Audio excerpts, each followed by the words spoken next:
Still Wakes the Deep has all the right ingredients for a right tasty gaming stew. We're talking a banging setting on an oil rig out in the North Sea, visuals that are more than decent, and some top-notch voice acting with that proper Scottish slang. And the story will keep you guessing till the bitter end. So why then does it feel so undercooked? You see, with these story-driven games, it's all about how they handle the on-rails bit. And this one, well, it feels more like you're stuck on a bloody monorail rather than a thrilling roller coaster. The big question then, is it worth the $30 price tag for about 6 hours of gameplay? Well, put the kettle on, grab yourself a cuppa, and let's dive in deep for today's review.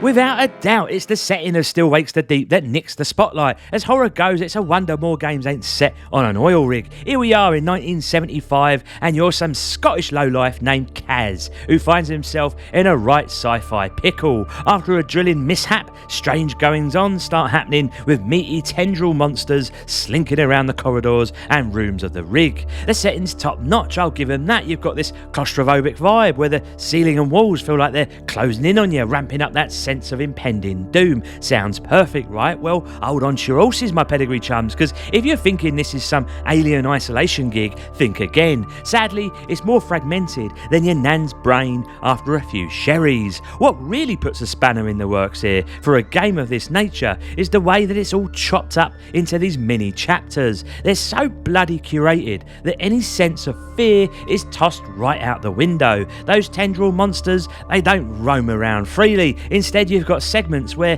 your goal might be to reach a room on the other side of the rig. Sounds thrilling, right? But don't wet yourself with excitement just yet, because it's spoon-fed to you like you're a bloody baby. The colour yellow is your best mate in this game. See a yellow ladder, yellow canvas, or some yellow paint?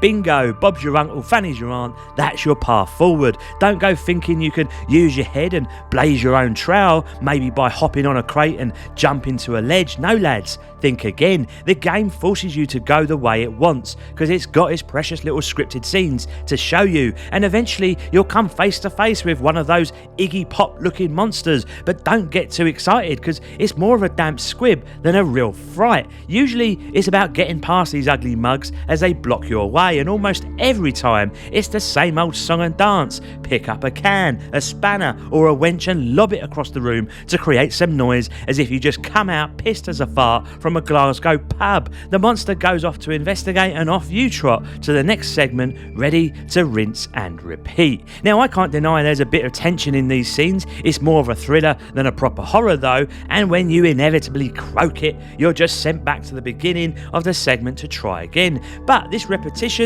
it starts to suck the life out of the suspense, as if Sasha Grey herself has been at it. You'll find yourself legging it for the door, hoping to make it through in one piece, just to avoid the nonsense of lobbing shit all over the place. And as you slog through the game's short 6-hour journey, you'll end up backtracking through areas you've already seen. Sooner or later, it all starts to feel like a right grind. Which brings me to my biggest beef with Still Wakes the Deep. I've recently had a pop at Hellblade 2 for this, and Chernobyl Liquidators 2, so let's keep the Cockney Gamer channel consistent. First and foremost, there's nothing wrong with story-driven games. Some of the best ever, like The Last of Us, God of War and Resident Evil, are exactly that. They might push you from point A to point B, but they still throw in a bit of exploration, even if it's fake as a knockoff Rolex with empty rooms, outhouses or dead-end paths to explore. They at least reward you with a collectible. These linear games feel bigger than the sum of their parts because they give you that sense of freedom,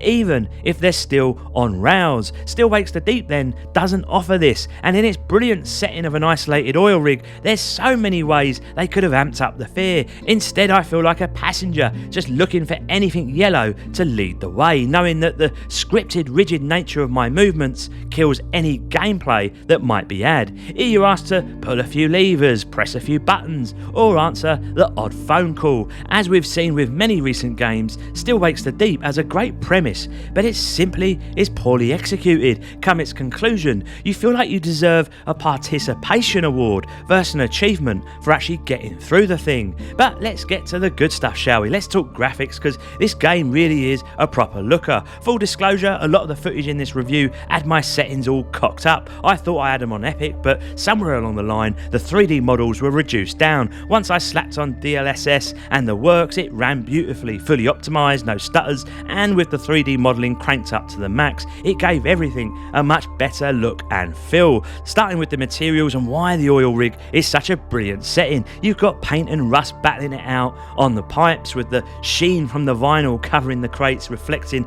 the muted and somewhat cloudy skies above. For the most part, the assets look good and it nails that oil rig vibe. There were a few bits and bobs where some of the assets looked a bit lo-fi for my liking, like they'd skimped out on the quality and ran out of overtime pay for the artist, but overall it's a solid outing. Lighting, however, is one of my bigger gripes. At times it feels like there's this white film over everything where the blacks don't really give enough depth to the scenes. It reminds me a bit of Starfield, where pitch black doesn't really exist in it. On an oil rig, looking for that horror vibe, it's a missed opportunity for me. Most of the time the torch, it felt redundant, offering very little to how I moved through the levels. It was only in this one scene here where I truly felt a bit of heart in mouth tension, mainly because my visibility was so low. My other big issue is the repeating assets, which I've mentioned already, where you backtrack through areas and it all starts to feel a bit samey. However, these are small gripes in what is a very pretty game overall. Next up, we've got the sound, and it's a right old treat. Now, for you non-Brits out there,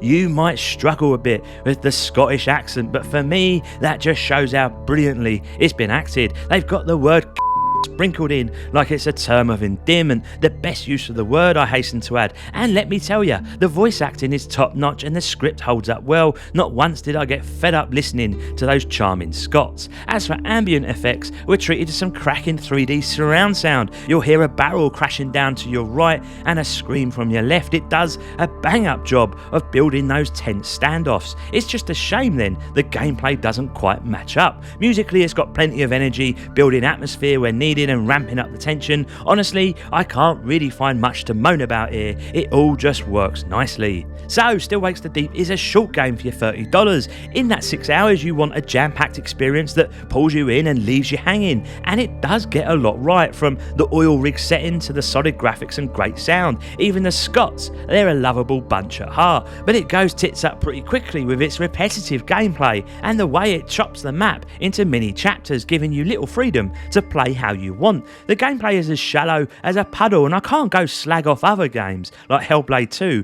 and then let this one off the hook for repeating the same crime. It's a proper frustrating affair, because the cold hard truth is this: it could have been a classic horror if they just gave you more to do and ditched the yellow paint guiding you around like a monorail signal. This on-rails horror then, it could and should have been so much more, and for my money I'd be waiting for a sow. Until next time, my lovelies, Reggie out.